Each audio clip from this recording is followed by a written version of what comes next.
Assalamu alaikum dear students. I'm your teacher from Oxford Islamic Scientific School. Welcome in computer science class. Today is our last lecture, lecture number 9 of chapter number 6 web development. आज हम एक example को discuss करेंगे जो कि HTML का source code है. इसको हम स्टार्ट करेंगे HTML टैग से. ये आप नोटपैड या नोटपैड प्लस प्लस पे आप इसको राइट करेंगे.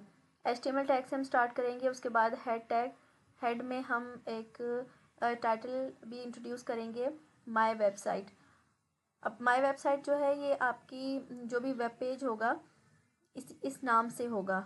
मतलब आप तो उस फाइल का कोई भी नाम जो है सेव कर सकते हैं, लेकिन जब आप इसको ओपन करेंगे तो कॉर्नर पे जो है टॉप पे टाइटल बार पे माय वेबसाइट लिखा हुआ आएगा.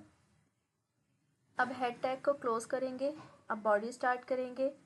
बॉडी में सबसे पहले हम इसकी हेडिंग लगाएंगे. H1 है तो इसका मतलब सबसे बड़ी हेडिंग है, एवोल्यूशन ऑफ कंप्यूटर, और हेडिंग को क्लोज करेंगे. फिर हम P स्टार्ट करेंगे. P एक पैराग्राफ है. इसमें हमने लिखा है the computers which we see today are modern shape of computers which has been evolved in centuries. The evolution of computer is generally divided in 3 eras. इसके बाद हमने पैराग्राफ को क्लोज कर दिया. अब हम H2 जो है वो लिखा है. H2 यानी कि H1 से थोड़ी सी छोटी हेडिंग होगी. Mechanical era, dark era. H2 को क्लोज कर दिया. अब हम इसके बारे में जो पैराग्राफ में लिखेंगे वो हम इसमें लिखेंगे.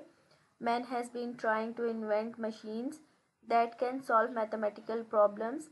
In mechanical era, human became successful to make simple machine that can help performing simple arithmetic operation. In other words, computing. These machines were manually operated since the electricity was not invented. अब हमने line break देना है, यानी कि इसके बाद हमें जो लाइन चाहिए वो नीचे वाली लाइन पे चाहिए, तो हम BR लिखेंगे. BR का मैंने आपको पहले भी बताया था, कोई क्लोजिंग टैग नहीं होता. उसके बाद हमने B टैग जो लगाया है ये बोल्ड के लिए है. Some of the important machine of this era are. अब इसको हम बी टैग को क्लोज भी करेंगे तो ये जो लाइन है वो बोल्ड लिखी हुई नज़र आएगी. फिर हम एक लाइन ब्रेक देंगे. उसके बाद हमने एबेकस, नेपियर्स, बोन्स, ये जितना भी कंप्यूटर्स के नाम लिखे हैं मशीन्स के, ये इटैलिक होंगे क्योंकि इससे पहले हमने आई टैग लगाया हुआ है. और इसको आई टैग को क्लोज़ किया. देन हमने पैराग्राफ को क्लोज़ किया. देन बॉडी को क्लोज़ किया और सबसे एंड में HTML को क्लोज़ किया. तो इस तरह से ये एक कंप्लीट सोर्स कोड लिखा गया है. अब हम इसका आउटपुट देखते हैं. अब देखें आउटपुट में जो हमने टाइटल लिखा था वो माय वेबसाइट आपके टाइटल बार पे आ रहा है.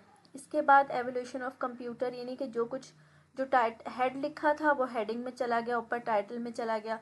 उसके बाद हमने जो बॉडी में लिखा था सबसे पहले एवोल्यूशन ऑफ कंप्यूटर, एक H1 बड़ी हेडिंग लगाई थी वो आया, और उसके बाद जो उसके बारे में टेक्स्ट था वो लिखा हुआ आया.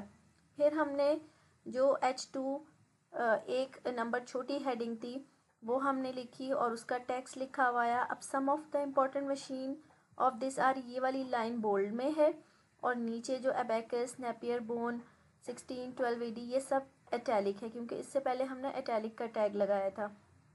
तो अब आपने क्या करना है, होम टास्क आपका ये है कि आपने बिल्कुल सेम अपनी आपके बुक वाली एग्जाम्पल है, आप बुक से देखकर इसको नोटपैड या नोटपैड प्लस प्लस आपके पास जो भी अवेलेबल है ऐप, उस पर आप इसको राइट करें.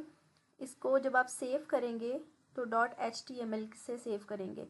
फिर जब आप इसको खोलेंगे तो आप पर्टिकुलर यही देखेंगे आउटपुट, जैसा आपने सोर्स कोड लिखा है. अगर आप उसमें कोई मिस्टेक नहीं की है तो आप यही आउटपुट देखेंगे. तो आप इसको लाजमी कीजिएगा. ये हमारा इस चैप्टर का लास्ट टॉपिक था. उम्मीद है आपको समझ में आ गया होगा.